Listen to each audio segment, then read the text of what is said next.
माघ मास महात्म्य चतुर्थ अध्याय।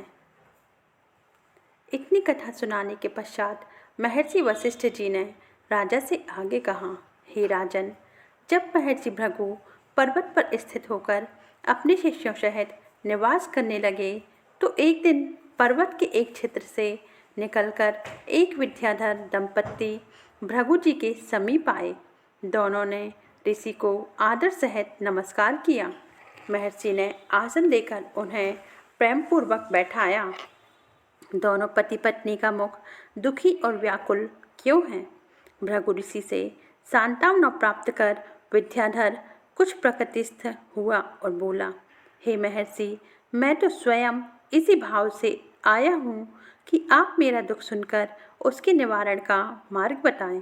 मुझे अपने पुण्य कर्मों के प्रभाव से स्वर्ग की प्राप्ति हुई है, किंतु मैं इस कारण से बड़ा दुखी हूँ कि देव शरीर पाकर भी मेरा मुख व्याघ्र के जैसा है। पता नहीं मेरे किस अज्ञात पाप कर्म के कारण मुझे व्याघ्र की मुखाकृति प्राप्त हुई है। विद्याधर ने आगे कहा, मेरे साथ आई यह रूपमती स्त्री मेरी पत्नी है और यह संगीत, गायन तथा वादन में अत्यंत निपुण है। इसने कौमारी अवस्था में 7 स्वरों का उत्थान करके मधुर स्वर में वीणा वादन किया।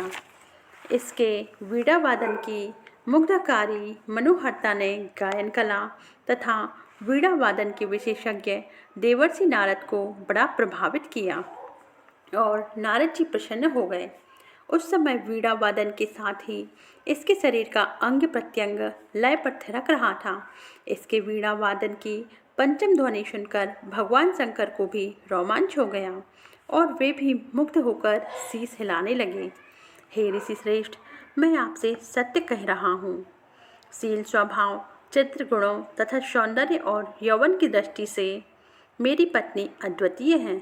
इसकी जैसी विशेषताओं से युक्त स्वर्ग में भी कोई अन्य युवती नहीं है। हे ब्रह्मर्षि, मुझे यही दुख खाए जा रहा है कि ऐसी अद्वितीय सुंदरी का पति मैं कैसा कुरूप हूँ। मैं इसी कुरूपता के दुख की अग्नि में दिन रात जलता रहता हूँ। मैं दुखी होकर आत्महत्या तक करने की सोचता हूँ, किंतु धर्म भय से रुक जाता हूँ। हे प्रभु, मैं किस पाप के कारण दिव्य शरीरधारी होकर भी कुरूप हूँ? कैसे मेरा दुख दूर होगा? कैसे मुझे अपने पूर्व की सुंदर मुखाकृति प्राप्त होगी?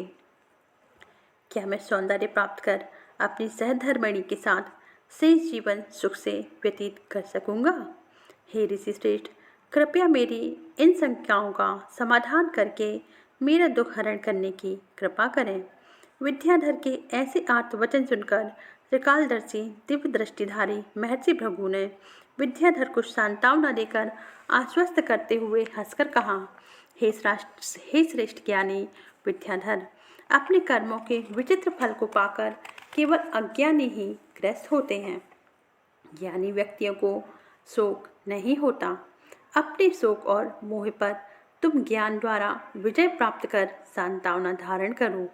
अनेकों बार मनुष्य विधि के विधान को महत्व न देकर ऐसे ऐसे कर्म कर डालता है जो उचित कार्य होकर भी विधि विधान सहित न किए जाने के कारण दारुण दुख का कारण बनते हैं। इस प्रकार सुफल के स्थान पर कुफल प्राप्त होता है। विद्याधर को इस प्रकार समझाने के बाद भृगु जी ने आगे कहा, हे विद्याधर, सभी पुण्य कार्यों को भी विधि विधान सहित ही करना चाहिए ताकि उनका सुफल प्राप्त हो सके। धार्मिक कृत्य में किया भ्रष्टता या अन्य किसी प्रकार की अव्यवस्था लाभ के स्थान पर हानि उत्पन्न करती हैं। आगे अब मैं तुम्हें व्याघ्र का मुख प्राप्त होने का कारण बताता हूँ। पूर्व जन्म में तुमने माघ मास की एकादशी का व्रत तो किया, किंतु द्वादशी के वर्जित दिवस को शरीर पर तेल मर्दन कर लिया।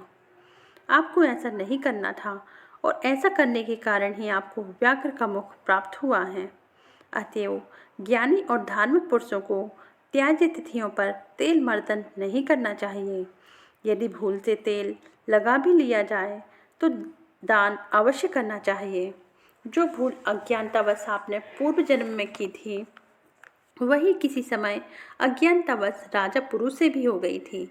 उन्होंने भी द्वादशी आदि पुण्यतिथियों पर तेल लगाने की भूल की थी।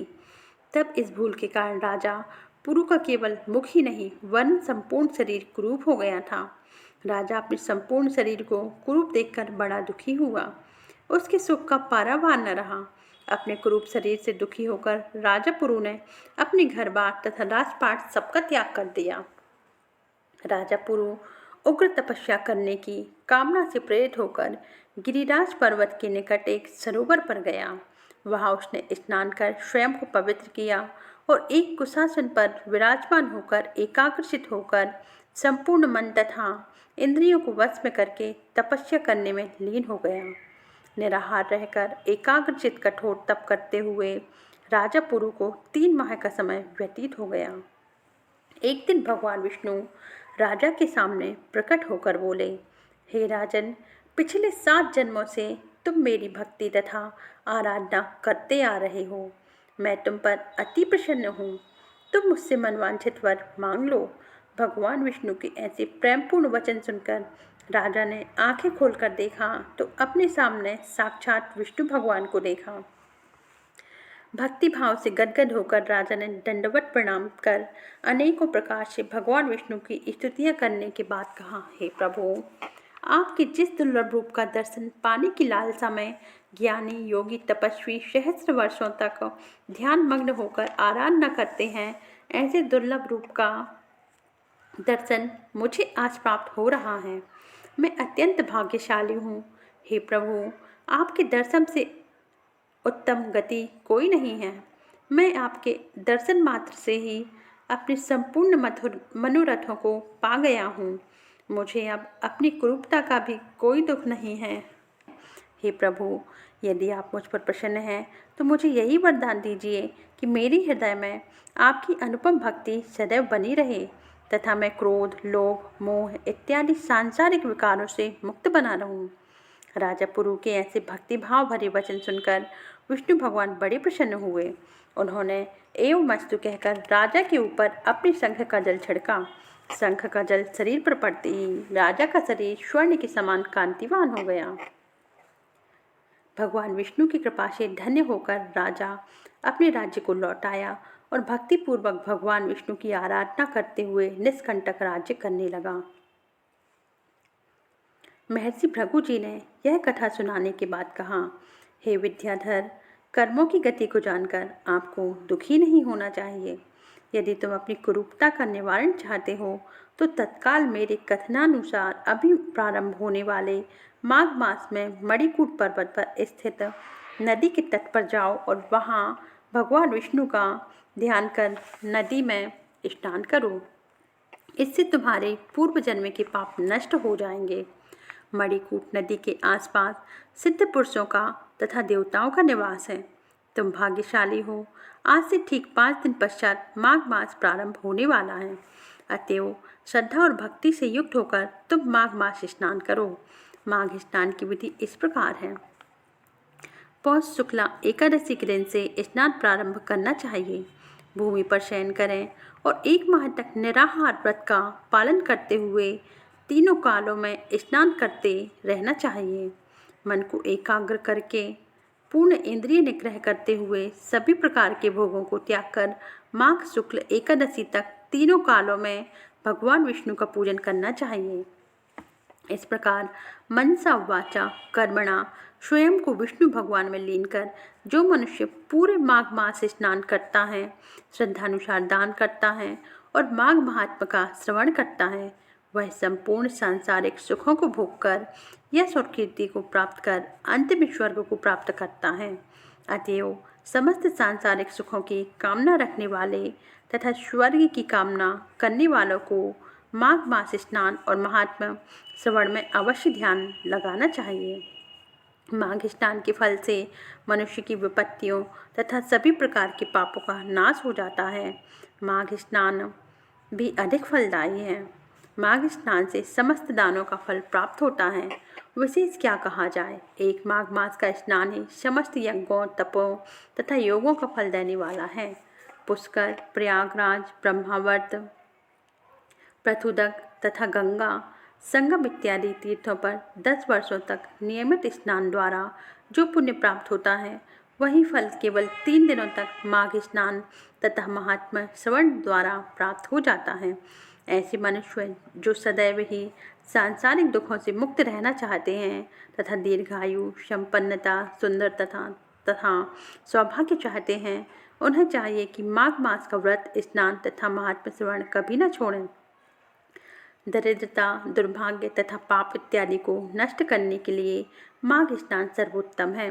हे राजन, श्रद्धा के अभाव में किए गए सभी पुण्य कार्य अल्प फल देते हैं, किंतु माघ स्नान श्रद्धा सहित अथवा श्रद्धा रहित किसी भी रूप में किया जाए, वह संपूर्ण फल प्रदान करता है। चाहे कैसे भी भाव से माघ स्नान किया जाए, यह संपूर्ण फल प्रदान करता है। जिस प्रकार कृष्ण पक्ष में चंद्रमा क्षीण होता है, वैसे ही माघ मास स्नान करने वाले के पाप स्नान फल से क्षीण होने लगते हैं तथा पुण्य की वृद्धि होती है। जैसे सागर के गर्भ से नाना प्रकार के बहुमूल्य रत्न प्राप्त होते हैं, वैसे ही माघ मास स्नान करने वाले को नाना प्रकार के पुण्यों की प्राप्ति होती है। जैसे चिंतामणि नामक मणि समस्त चिंताएं दूर कर देती है, वैसे ही माघ स्नान मनुष्य की समस्त चिंताओं का नाश कर संपूर्ण कामनाओं को पूरा कर देता है। सतयुग तप प्रधान युग था, त्रेता ज्ञान प्रधान तथा द्वापर भक्ति प्रधान था। वैसे ही कली काल में भक्ति और माघ स्नान का महत्व है। यह स्नान चारों युगों में फल देने वाला है। सभी आश्रमों तथा चारों वर्णों के लिए माघ स्नान धर्म और सुख सौभाग्य की वर्षा करने वाला है। महर्षि भृगु के ये वचन सुनकर विद्याधर ने पूछा, हे प्रभु, जो मनुष्य 1 माह तक निराहार रह सकने में असमर्थ हो तथा फलाहार भी उसके लिए संभव न हो, वह किस प्रकार माघ मास के व्रत का पालन कर सकता है। जिसके पास अर्थाभाव, दुर्बलता अथवा अन्य किसी कारण से तीर्थों में जाने की शक्ति न हो, ऐसे व्यक्ति माघ स्नान कैसे करें और उसके फल को कैसे प्राप्त करें। हे प्रभु, इन शंकाओं का विस्तार पूर्वक समाधान करने की कृपा करें। महर्षि भृगु ने उत्तर में कहा, हे विद्याधर, आपने परोपकार के वशीभूत होकर बड़ा ही उत्तम प्रश्न किया है। ध्यान से सुनिए। मैं अब दुर्बलता, निर्धनता और रोगादि से पीड़ित व्यक्तियों के लिए माघ मास के पालन की विधि बताता हूँ। मनुष्य निराहार नहीं रह सकते और फलाहार का प्रबंध नहीं कर सकते हैं, वे केवल एक समय सात्विक आहार करके व्रत का पालन करें। यदि यह भी संभव न हो तो केवल 2 बार सात्विक आहार करें अथवा केवल दूध पीकर ही माघ स्नान करें। निर्धन व्रती को जब भी भोजन प्राप्त हो वह भोजन कर सकता है, परंतु बासी, सड़ा हुआ, जूठा, अशुद्ध तथा कृमियों से युक्त भोजन नहीं करना चाहिए। इसी प्रकार कामोद्दीपन तथा अजीर्ण उत्पन्न करने वाले भोजन को भी नहीं करना चाहिए। व्रती मनुष्य को सादा, सुपाच्य, सात्विक एवं शुद्ध भोजन ग्रहण करना चाहिए। वे मनुष्य जो किसी कारणवश माघ स्नान के लिए तीर्थों में नहीं जा सकते, सूर्योदय के पूर्व शय्या त्याग कर और नित्य कर्म से निवृत्त होकर भगवान का भजन करते हुए नगर के बाहर किसी सरिता, सरोवर, झरना, कूप अथवा तालाब पर स्नान करें। रोगवश या अन्य किसी कारण से जो ऐसा करने में भी असमर्थ हैं, वे घर पर ही गर्म जल से स्नान कर सकते हैं।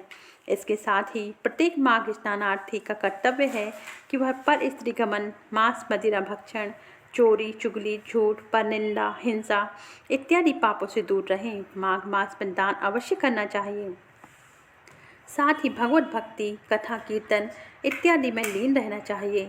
ऐसे भगवत भक्त माघ स्नानार्थी संपूर्ण सुखों को प्राप्त करते हैं, किंतु ऐसे पातकी जो तीर्थों में जाकर भी व्यभिचार, ठगी, निंदा, चोरी, लूट तथा हिंसा में लिप्त रहते हैं और अनेकों कष्टों को भोगकर नरक की यंत्रणाएं भोगते हैं। महर्षि भृगु आगे बोले, हे विद्याधर, तीर्थ स्थानों में जाकर छोटे से छोटे पाप से भी बचना चाहिए। तीर्थ स्थानों पर किए गए पाप भयानक, दुखदायी और विनाशकारी होते हैं। महर्षि भृगु से इतना ज्ञान और प्रेरणा पाकर विद्याधर अत्यंत प्रसन्न और संतुष्ट हुआ तथा अपनी पत्नी सहित भृगु जी के पास ही ठहर गया। ऋषि के आश्रम में पर्वत के झरने पर उसने भृगु जी द्वारा बताई गई विधि से माघ स्नान, भगवान की पूजा और श्रद्धानुसार दान किया। माघ स्नान और माघ महात्म्य श्रवण से विद्याधर पुनः देवताओं के समान दिव्य रूपमान और कांतिवान हो गया। पूर्ण प्रसन्न और संतुष्ट विद्याधर अब तो मणि पर्वत पर सपत्नीक निवास करने लगा। कुछ समय बाद देवराज इंद्र ने पृथ्वी पर तीव्र वर्षा की। चारों ओर नदी, तालाब, कूप, खेत सब पानी से भर गए और अकाल समाप्त हो गया। स्थिति परिवर्तन देखकर महर्षि भृगु जी मणिकूट पर्वत से उतरकर विंध्याचल पर्वत पर पुनः लौट आए। माघ स्नान की महिमा तो अपार है ही। जो व्यक्ति माघ महात्म का श्रद्धापूर्वक नित्य प्रति श्रवण करते हैं, उन्हें पृथ्वी पर सभी सुख तथा पुण्यफल प्राप्त होते हैं और संपूर्ण मनोरथों की सिद्धि होती है। स्वतः ही ऐसे भक्तों के हृदय में भक्ति का संचार होता है, उनकी प्रभु चरणों में प्रीति बढ़ती है। ऐसे व्यक्ति सभी सुख भोग कर मरणोपरांत स्वर्ग को प्राप्त करते हैं। इति श्री पद्म पुराणे माघ महात्म्ये चतुर्थोध्याय समाप्तः। जय श्री हरि विष्णु।